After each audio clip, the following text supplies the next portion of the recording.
lui, il a 18 ans. Et du coup, je l'ai accompagné sur les séances qu'il faisait. Donc lui aussi a commencé tout petit. Et plus je l'accompagnais, plus les coachs nous disaient si tu veux Marie, tu peux commencer. Avec nous, c'était des petits jeux. Et du coup, c'est comme ça que j'ai commencé, grâce à mon frère. Et puis très vite, tu as vu que tu avais peut-être des capacités un peu plus élevées que les filles de ton âge? Oui, en fait, je me suis entraînée 4 ans avec la même coach. Et elle savait que j'avais un handicap du coup au bras.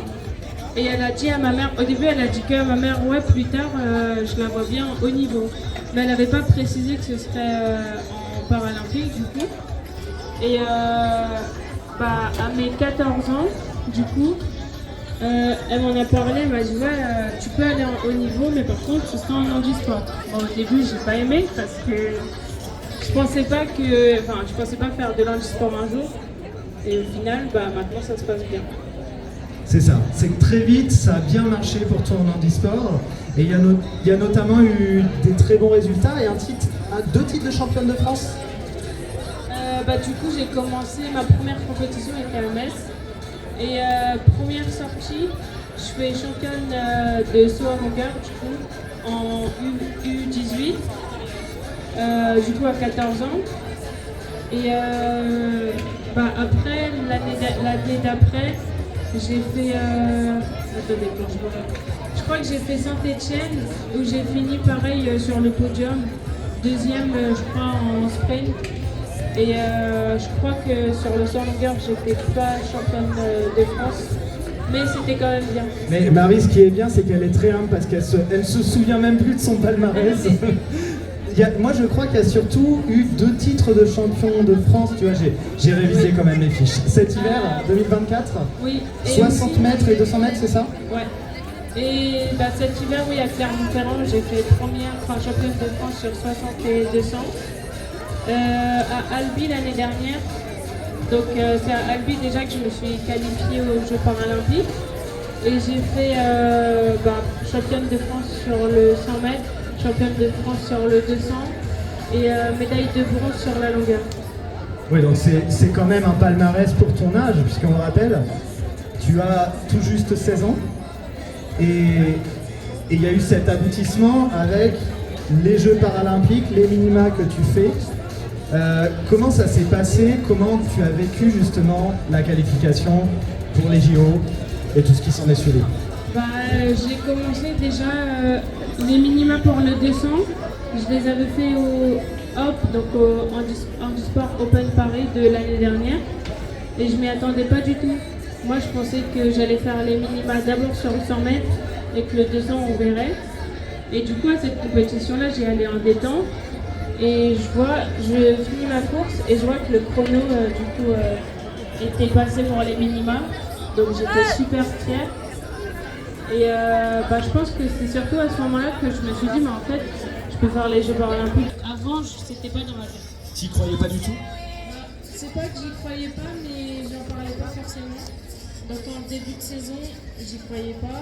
Et plus la saison avançait, plus mon coach m'en parlait. Et du coup, après, ça s'est fait. Donc à Albi, au championnat de France, j'ai sur le 100 mètres, qui sont d'ailleurs les minima pour que je me qualifie au monde, que je dois refaire. Et voilà. Ouais, donc tu es en avance largement par rapport aux filles qui ont ton âge et tu concours déjà avec les seniors. Ça te donne quand même une marge de progression pour l'avenir parce qu'on le rappelle quand même que tu fais finale sur le 100 mètres aux Jeux paralympiques. Oui. C'était pas prévu ça non plus? Je m'y attendais, forcément j'étais contente de la faire. Et pareil, dans la compétition, plus le temps avançait, plus je me suis dit, mais en fait, ok, elles sont plus vieilles que moi, mais j'ai quand même des capacités moi aussi, donc je vois pas pourquoi... en fait, maintenant, en y pensant, je me suis dit, pourquoi je ferais que les Jeux et pas une finale ou tenter de gagner sur un podium. Et puis surtout, ça t'ouvre des perspectives pour Los Angeles, hein, on en a parlé tout à l'heure sur le podium, mais à Los Angeles, tu auras 4 ans de plus. 19 ans. 19 ans, ça fait jeune quand même. Ça me fait toujours jeune. Après, déjà plus âgé, et il faut savoir que je vais prendre en capacité. Enfin, par exemple, je vais prendre en musculation et puis voilà. Et l'idée, c'est de continuer à t'entraîner à l'éco-CJF ou parce qu'on le voit qu'il y a des sportifs qui évoluent, qui vont plus vers Paris, qui vont plus vers des pôles un peu d'excellence. Toi, est-ce que l'éco-CJF t'apporte ce que tu attends en termes d'entraînement et de progression? Alors, c'est mon coach, c'est mon club de cœur, donc forcément que je resterai toujours à l'éco-CJF. Après, à mes 18 ans, si c'est possible, je vais rentrer à l'INSEP. Mais mon entrée à l'INSEP ne veut pas dire que je ne resterai pas au club d'Orléans. En fait, c'est juste que je vais m'entraîner là-bas avec certains entraîneurs différents que ceux-là, mais je resterai dans le club où je suis. C'est-à-dire que si par exemple tu fais les championnats de France, tu les feras avec l'éco? Oui, avec le maillot de l'éco, toujours. Et est-ce qu'il y a d'autres athlètes paralympiques que tu as retrouvés qui étaient aussi... Il me semble qu'il y avait Gloria Agbemagnon qui était... je ne sais pas si elle est licenciée dans ton club également. Non, elle à Saran, mais je l'ai retrouvée. Ce qui est génial, c'est qu'elle était dans mon lycée aussi, auparavant. Gloria qui a fini vice-championne paralympique. Hein. Donc il y a des champions quand même dans le Loiret, et ça, vous pouvez être fiers de vous.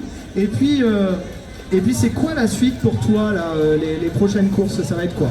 Du coup, le 28, si tout se passe bien, je fais un meeting à Poitiers. Et ensuite, je ferai les championnats de France à Beaufort, je crois.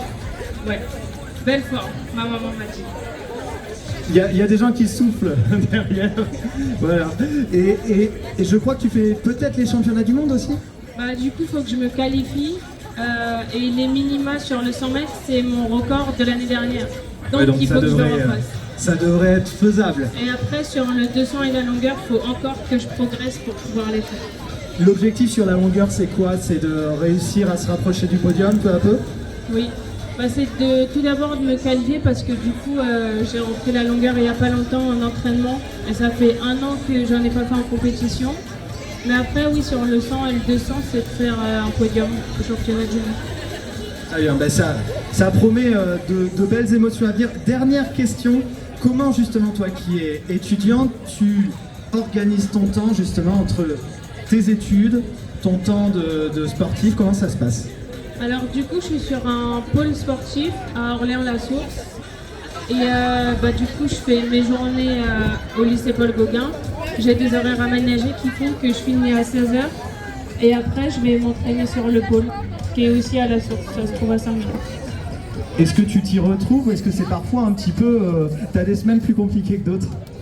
C'est fatigant, oui, mais après, j'ai choisi d'aller en professionnel parce que du coup, on a moins de devoirs et c'est plus facile à gérer. Que j'ai des amis qui sont en général et c'est beaucoup plus difficile. Oui, et puis effectivement, tu as un programme que tous les étudiants de ton âge n'ont pas, et donc on imagine que ça doit être assez stimulant. Dans les professionnels, toi, est-ce que tu envisages d'en vivre un jour totalement de ton sport? Est-ce que c'est possible? Après, je compte faire, quand ma carrière sera finie, je ferai un entraîneur. Et pour donner ma passion aux autres, à ceux qui viennent.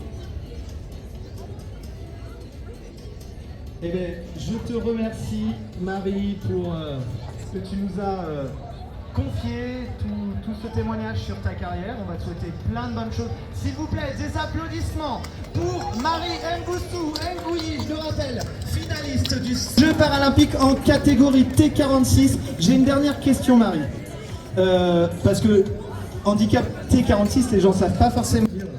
Alors du coup, c'est amputé ou assimilé d'un membre supérieur. Donc moi, mon bras gauche. Parce que moi, je peux bouger mon bras, mais je dois compenser avec mon bras droit. En fait, c'est depuis la naissance. Ma mère a eu un accouchement difficile. Et donc du coup, ça m'a arraché des nerfs, ce qui fait que je peux pas tendre mon bras. Et il y a des mouvements que je peux pas faire. Et donc en courant, je peux moins... faire le balancier. Voilà. Mais quand même, 12 secondes 56, je crois, je révise mes fiches. 12 secondes 54 sur les séries du 100 mètres au jeu. Alors après, c'est les infos France Télévisions. Mon record, c'est 12,48 que j'ai fait à Albi, du coup, au championnat. 12,48, oui, donc ça, avec effectivement un bras en difficulté, et ça porte vraiment l'admiration. Encore des applaudissements, s'il vous plaît, pour Marie Ngosso Ngoyi.